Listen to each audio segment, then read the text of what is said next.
Bom, pessoal, bom dia, boa tarde, boa noite. Não sei qual horário que você está vendo esse vídeo, mas independente disso, vamos lá. A gente começa a segunda parte do processo de independência do Brasil. Então, só para relembrar, na aula passada a gente falou sobre as influências internacionais que aconteceram para esse processo. A gente falou um pouquinho sobre as motivações que aconteceram, a vinda da família real, a chegada de Dom João VI e da sua família aqui.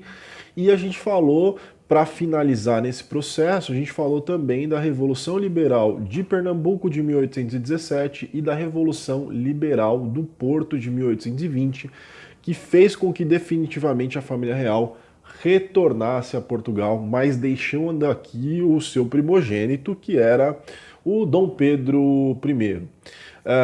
Vamos lá. Então, a partir daí, a gente tem um dilema, o dilema brasileiro, né? Eu coloquei o Pocoyo aí. O dilema brasileiro. Por quê?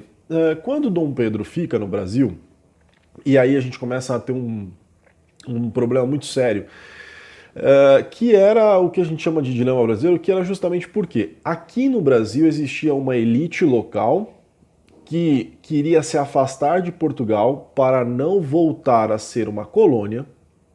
Ao mesmo tempo, você tinha funcionários da administração portuguesa presentes aqui, que queriam manter aqui o trono português e a dependência desse trono português, e que talvez muitos deles eram fiéis aos ideais da Revolução do Porto de 1820.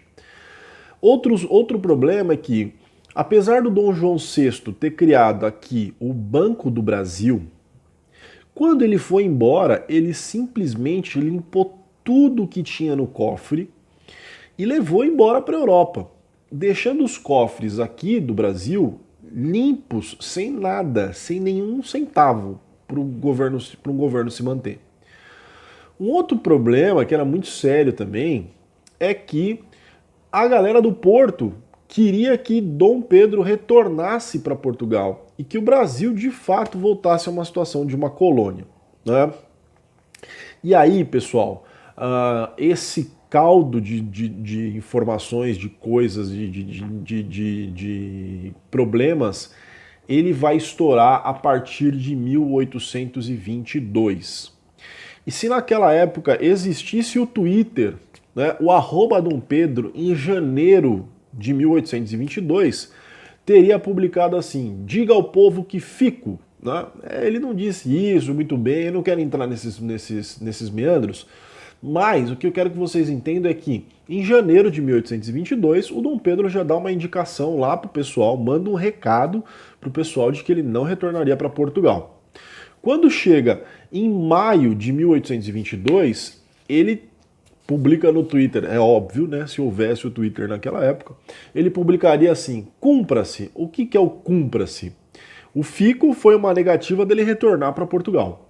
E o cumpra-se foi uma lei que ele cria de que todas as ordens que chegassem do pai dele deveria passar por ele primeiro para se cumprir aqui no Brasil. E ele poderia dizer ou não se isso poderia ou não acontecer aqui no Brasil.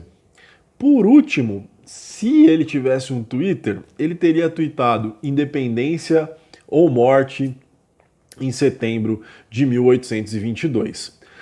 Eu não vou entrar nos detalhes de 7 de setembro, não é esse o objetivo. O que eu quero que vocês entendam é que ele vai escalonando. Primeiro ele vai escalonando politicamente, né?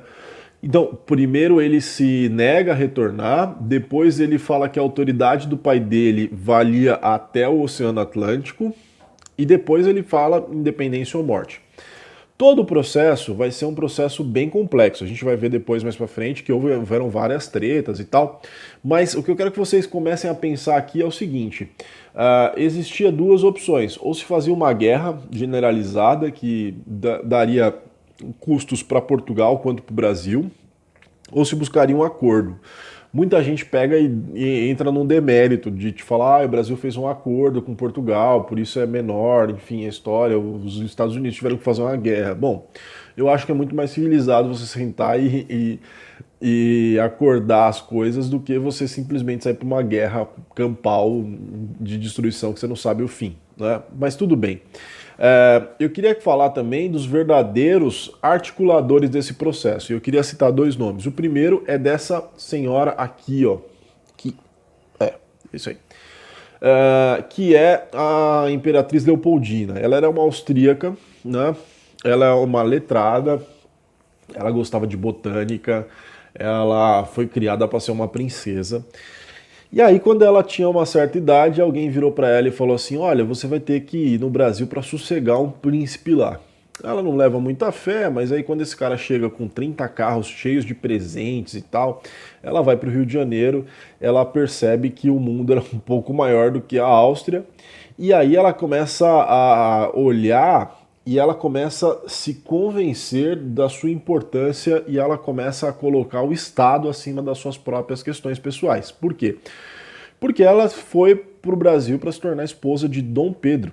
E o Dom Pedro tinha ali um hábito não, né? Vamos dizer, um desvio matrimonial bem grande, de que toda a corte sabia, e que ela era traída constantemente. Mesmo assim, apesar do desejo dela de retornar para a Europa, ela fica no Brasil, ela fica com Dom Pedro e ela vai ser a primeira que faz uma leitura política perfeita da situação. Vocês provavelmente no livro de história não vê muita cara dela, não.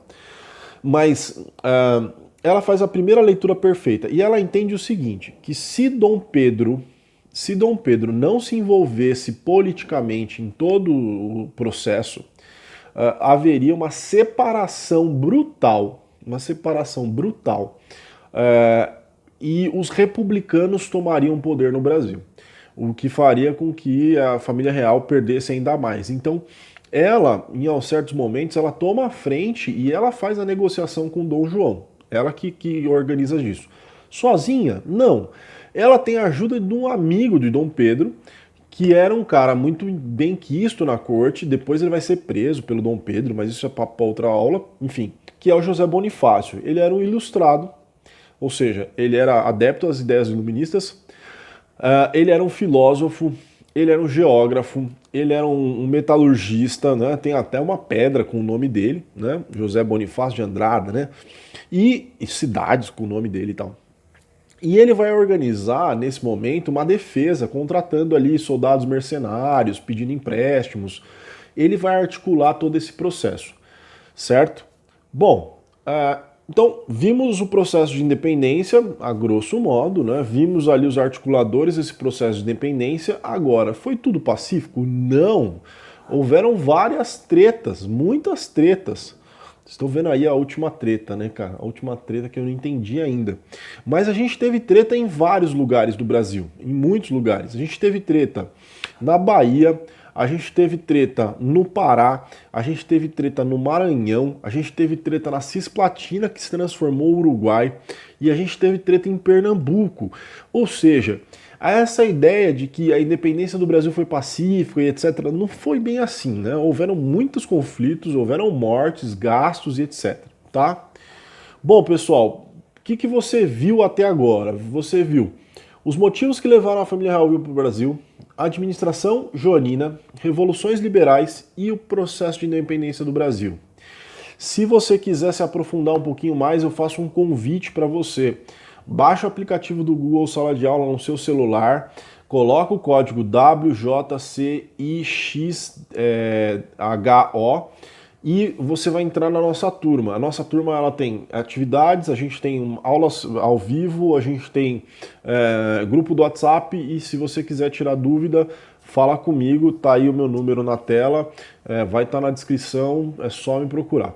Beleza? Espero ter ajudado, bom estudo. Eu vou fazer mais um videozinho só para mostrar dois exemplos de questões do Enem que caem nessa temática. Tá bom? Obrigado, até a próxima.